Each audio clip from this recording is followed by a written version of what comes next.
কুরবানি না দিয়ে কুরবানির টাকা দান করে দিলে ওই সওয়াব পাওয়া যাবে কিনা, এই প্রশ্নগুলো কিন্তু আমরা আগে শুনতাম না।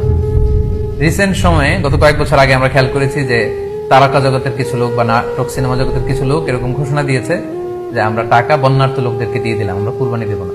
ওনাদেরকে আল্লাহ এত টাকা দিয়েছেন, ওনারা বন্যার্থ লোকদেরকেও সহায়তা করতে পারেন, আবার কুরবানিও করতে পারেন। সো একটা দিয়ে আরেকটা হবে না। আপনি যদি টাকা দান করে দেন এটা সাদাকার সওয়াব হবে, কিন্তু কুরবানির সওয়াব কিন্তু আপনি পাবেন না। আল্লাহ রাসূল সাল্লাল্লাহু আলাইহি ওয়াসাল্লাম বলেছেন, কুরবানি করলে যেই প্রাণীটার কুরবানি করা হলো ওই প্রাণী তার শিং নিয়ে, তার গায়ের পশম নিয়ে, পায়ের খুরগুলো নিয়ে কিয়ামতের ময়দানে দাঁড়াবে। সো এই সওয়াব থেকে কিন্তু আপনি বঞ্চিত হয়ে গেলেন। তাই এ ব্যাপারে সুস্পষ্ট কথা হচ্ছে, আপনি যদি কুরবানির টাকা দান করে দেন, দানের সওয়াব হবে, কিন্তু কুরবানির সওয়াব হবে না, এবং কুরবানির এই ওয়াজিব বিধানটিও কিন্তু আদায় হবে না। আপনার উদ্দেশ্য ভালো, কিন্তু আপনার পদ্ধতিতে সমস্যা। আপনার উদ্দেশ্য হচ্ছে যে বন্যা দুর্গত মানুষ, সাতক্ষীরাতে বা আশেপাশের জেলাগুলোতে বন্যায় মানুষ না খেয়ে মারা যাচ্ছে, আমি টাকাগুলো দান করে দেই, তাহলে বেশি তারা উপকৃত হবে। আমি বলবো যে আপনার যদি সামর্থ্য থাকে সেক্ষেত্রে আপনি বন্যার্থ লোকদেরকে দানও করেন, পাশাপাশি কুরবানিও করেন, দুইটা দুই জিনিস। অথবা আপনি যদি শুধু কুরবানি করতে চান সেটাও আপনি করতে পারেন, আপনি কুরবানি করবেন, এতে করে কিন্তু আপনি যে দান করতে চান আপনার এই পারপাসটাও কিন্তু সার্ভ হবে। কিন্তু কুরবানির টাকা দান করে দিলে কখনো কুরবানি আদায় হবে না। আপনি যদি কুরবানি করেন এক্ষেত্রেও কিন্তু দরিদ্র জনগোষ্ঠীর বিশাল স্বার্থ এখানে আছে, কারণ বছরের একটা দীর্ঘ সময় ধরে এই সুবিধাবঞ্চিত মানুষগুলো কিন্তু আমিষের অভাবে তারা ভোগে, পুষ্টিহীনতায় ভোগে। তারা এমনও অনেক ফ্যামিলি আছে বছরে শুধু এই কুরবানির সময় এই মৌসুমটাতে তারা কিছু গোশত খেতে পারে। সো তাদের মধ্যে আপনি কুরবানি করে এই গোশত বিতরণ করতে পারেন। সো আমাদের উচিত বেশি বেশি কুরবানি করা, কুরবানি করে এই অভুক্ত মানুষদের ঘরে ঘরে কুরবানির গোশত পৌঁছে দেয়া।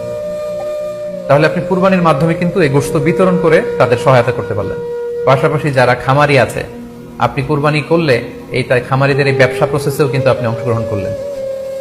আপনি তাদের ব্যবসাতে, আল্লাহ তাআলা সুদকে হারাম করেছেন, ব্যবসাকে হালাল করেছেন, তাহলে ব্যবসার মতো একটা চমৎকার কাজও আপনি সহায়তা করলেন কুরবানির মধ্য দিয়ে। আরো একটা গুরুত্বপূর্ণ বিষয় হচ্ছে, আমাদের গ্রাম বাংলায় কিন্তু আমাদের অনেক গরিব লোকজন আছে বা মা বোনেরা আছে যারা সারা বছর ব্যাপী ছাগল পালে এই আশায় যে কুরবানির সময় ছাগলটাকে বিক্রি করবে, অথবা গরু পালে। গ্রামগঞ্জে অনেক পরিবার আছে যে বছর শেষে কুরবানির সময় আসলে তারা এটা ভালো দামে বিক্রি করবে এবং সেই টাকা দিয়ে সারা বছর চলবে। আপনি যদি কুরবানি করেন তাহলে ওই প্রান্তিক জনগোষ্ঠীকেও কিন্তু সহায়তা করা হবে। পাশাপাশি কুরবানির এই সময়গুলোতে হাজার হাজার কসাইদের একটা জীবিকার ব্যবস্থা হয়। তারা গরু জবাই করে, চামড়া খোলে, গোশত কাটে। তো এই কুরবানির দিনগুলোতে কিন্তু হাজার হাজার কসাইদের হালাল জীবিকার একটা ব্যবস্থা হয়। কসাইরা কিন্তু কোটিপতি হয় না। সো আপনি এই কুরবানির প্রসেসটাকে যদি আরো বেশি প্রমোট করেন তাহলে এই কসাইদেরও কিন্তু একটা রিজিকের ব্যবস্থা হচ্ছে। আরো ইন্টারেস্টিংলি, কুরবানির যে চামড়া, পশুর যে চামড়া, এই চামড়াগুলো কিন্তু ইয়াতিমের হক, গরিবদের হক। সো আপনি কুরবানির চামড়া বিক্রি যদি করে দেন, চামড়া চাইলে আপনি ব্যবহার করতে পারেন, অথবা বিক্রি করলে এটা কিন্তু ইয়াতিমখানাতে, মাদ্রাসাগুলোতে, অভাবী মানুষদেরকে এই দামটা কিন্তু দিয়ে দিতে হয়। ফলে কুরবানির এই চামড়া থেকে কিন্তু মাদ্রাসাগুলো বা ইয়াতিম ছাত্রছাত্রীরা উপকৃত হচ্ছে। তাহলে এখানে অনেক বিষয় জড়িত। যদিও বর্তমান সময়ে চামড়া শিল্প ধ্বংস করার একটা বিশাল পায়তারা চলছে, চামড়ার দাম পড়ে যাচ্ছে। তো আমরা যদি কুরবানি না দিই আমাদের চামড়া শিল্প হুমকির মুখে পড়বে। এবং এই যে হাজার হাজার মাদ্রাসা এবং এতিমখানা আছে যাদের একটা বড় ইনকামের বা আয়ের উৎস হচ্ছে কুরবানির সময় এই চামড়ার টাকা। সো মানে with all this discussion it seems that through sacrifice you can contribute মোর।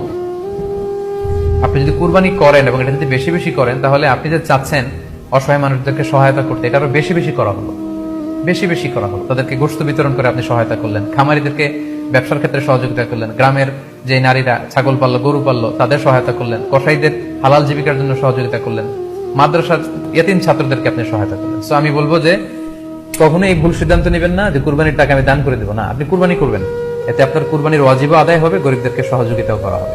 সেক্ষেত্রে যদি আপনি স্বাস্থ্য ঝুঁকি মনে করেন সেক্ষেত্রে আপনি সরাসরি হাটে যেতে না চাইলে অনলাইনে গরু ক্রয় করতে পারেন। আরো একটি সহজ পদ্ধতি আছে, সেটা হচ্ছে যারা শহুরে জীবনযাপন করছেন, শহরে আছেন, তারা চাইলে কিন্তু আপনার গ্রামের আত্মীয় স্বজনদের কাছে আপনার টাকা পাঠিয়ে দিয়ে কুরবানি আদায় করতে পারেন। টাকা পাঠিয়ে দিলে তারা আপনার পক্ষ থেকে ছাগল বা গরু কিনে কুরবানি করে তারা গোশত খেয়ে উপকৃত হলো, আশেপাশের গরিব আত্মীয় স্বজনদের মধ্যে বিতরণ করে এই কুরবানির প্রক্রিয়াটা আদায় হলো। এটাও খুব সহজে কিন্তু করা যেতে পারে। আর কুরবানির ক্ষেত্রে প্রতিনিধিত্ব জায়েজ আছে। অন বিহাফ অফ ইউ অন্য কেউ আপনার পক্ষ থেকে কুরবানি করতে পারবে, আপনি টাকা দিয়ে দিলেই হলো। আর যারা হাটে যে নিজে দেখে শুনে গরু ছাগল কিনে এনে নিজে কুরবানি করে সব ব্যবস্থাপনা করতে পারবেন, আয়োজন করতে পারবেন, সেটা সবচাইতে ভালো।